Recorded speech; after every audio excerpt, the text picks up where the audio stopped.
नमस्कार। कभी सोचा है कि अगर हमारी अच्छी सेहत का राज किसी डॉक्टर की महंगी पर्ची में नहीं, बल्कि हमारी अपनी रसोई और दादी नानी के पुराने नुस्खों में ही छिपा हो तो? आज हम वक्ता राजीव दीक्षित के स्वास्थ्य से जुड़े इसी दर्शन को समझने की कोशिश करेंगे। ये पारंपरिक ज्ञान और हमारी आज की जीवन शैली के बीच एक दिलचस्प बहस छेड़ता है। तो चलिए शुरू करते हैं। तो इस पूरी चर्चा की शुरुआत होती है एक बड़े ही चौंकाने वाले सवाल से। जरा सोचिए, क्या हमारी सुबह की सबसे पहली और सबसे जरूरी आदत यानी हमारा नाश्ता ही कहीं हमारी सेहत का दुश्मन तो नहीं बन गया है? देखिए, यहां पर वक्ता का जो मेन पॉइंट है वो ये है कि हम में से कई लोगों ने अपनी सुबह की आदतों को बदल लिया है। ब्रेड, बिस्किट, नूडल्स ये सब अब आम हो गया है और इनकी तुलना की गई है हमारे पारंपरिक नाश्तों से, जैसे हलवा, इडली या डोसा। कहा यह जा रहा है कि सुविधा के चक्कर में हमने कहीं ना कहीं सेहत से समझौता कर लिया है।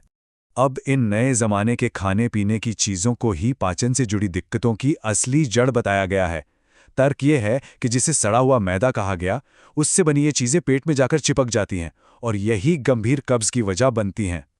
और देखिए, इस कब्ज को कोई मामूली समस्या नहीं समझना चाहिए। स्रोत का दावा तो ये है कि ये एक अकेली समस्या अपने आप में 103 अलग-अलग बीमारियों की जड़ है। सोचिए, 103 बीमारियां! ये आंकड़ा सच में चौंकाने वाला है और ये बताता है कि पेट का सही रहना कितना जरूरी है। अच्छा, तो प्रॉब्लम तो समझ आ गई, पर इसका सल्यूशन क्या है?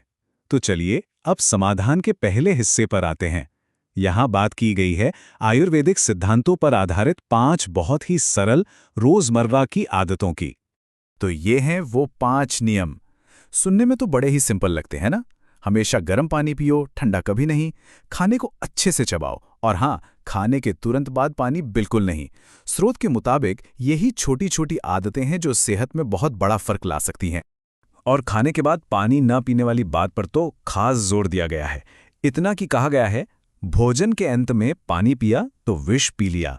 यानी खाने के ठीक बाद पानी पीना जहर पीने के बराबर है। ऐसा क्यों?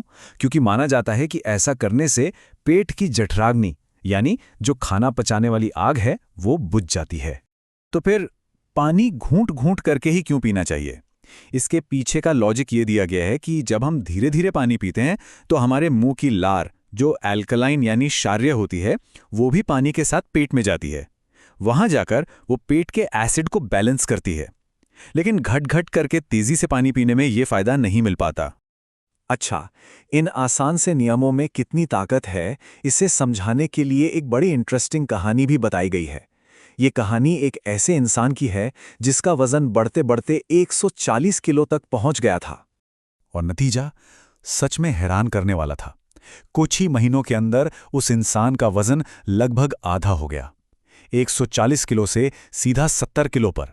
और सबसे कमाल की बात यह है कि ये सब बिना किसी महंगी दवा या जिम में घंटों पसीना बहाए हुआ। तो सवाल यह है कि आखिर ये हुआ कैसे? इस कमाल के बदलाव का राज क्या था? स्रोत का दावा है कि सिर्फ और सिर्फ एक बदलाव किया गया था और वो था घूंट घूंट करके गर्म पानी पीना। ये किस्सा बस ये दिखाने के लिए है कि कैसे एक छोटी सी आदत भी सेहत पर कितना गहरा असर डाल सकती है। चलिए अब बात करते हैं अगले कॉन्सेप्ट की, और वो ये है कि हमारी अपनी रसोई ही असल में सबसे बड़ी फार्मेसी है। यानी ज्यादातर बीमारियों का इलाज कहीं बाहर नहीं, बल्कि हमारे किचन में ही मौजूद है। देखिए, दावा ये किया जा रहा है कि हमें महंगी महंगी दवाइयों के पीछे भागने की कोई जरूरत ही नहीं है। क्यों? क्योंकि एक आम भारतीय रसोई में ही करीब 108 तरह की असरदार दवाइयाँ या औषधियाँ मौजूद हैं। बस हमें उन्हें पहचानने और सही तरीके से इस्तेमाल करने की जरूरत है। अब इसके कुछ एग्जाम्पल्स देखिए। कहा गया है कि ताज़ी हल्दी का रस कैंसर में काम आ सकता है। मेथी दाना दर्जनों बीमारियों में फायदा करता है। दालचीनी ब्लड प्रेशर को कंट्रोल कर सकती है और तुलसी तो चिकनगुनिया जैसे बुखार तक में असरदार है। ग्वारपाठा यानी एलोवेरा के तो अनगिनत फायदे गिनाए गए हैं और ये लिस्ट काफ़ी लंबी है। अब आते हैं इस विश्लेषण के उस हिस्से पर जहां मॉडर्न मेडिकल सिस्टम यानी एलोपैथी की कड़ी आलोचना की गई है। तो यहाँ मेन तर्क ये दिया गया है कि जो वेस्टर्न दवाइयाँ हैं वो असल में ठंडे देशों के मौसम और वहाँ के लोगों के शरीर के हिसाब से बनी है, इसलिए उनकी तासीर गर्म होती है। और जब भारत जैसे गर्म देश के लोग इन गर्म दवाओं को खाते हैं तो उन्हें बहुत ज़्यादा साइड इफ़ेक्ट्स झेलने पड़ते हैं। अब जो बात कही गई है वो इस स्रोत के सबसे कंट्रोवर्शियल दावों में से एक है। वक्ता का कहना है कि कीमोथेरेपी जैसे कैंसर के इलाज असल में मरीज को बीमारी से ज्यादा नुकसान पहुंचाते हैं। जाहिर है ये एक बहुत ही गंभीर बात है और हम इसे यहाँ सिर्फ स्रोत के नजरिए के तौर पर ही बता रहे हैं। इसी से जुड़ी एक और ज़रूरी बात ये भी कही गई है कि शरीर में होने वाली हर गांठ कैंसर नहीं होती। मानना यह है कि शरीर में इन गांठों को कुदरती तरीके से घोलने की या ख़त्म करने की ताकत होती है, जिसे अक्सर नज़रअंदाज करके सीधे ऑपरेशन की सलाह दे दी जाती है। तो फिर इन गांठों का घरेलू इलाज क्या बताया गया है?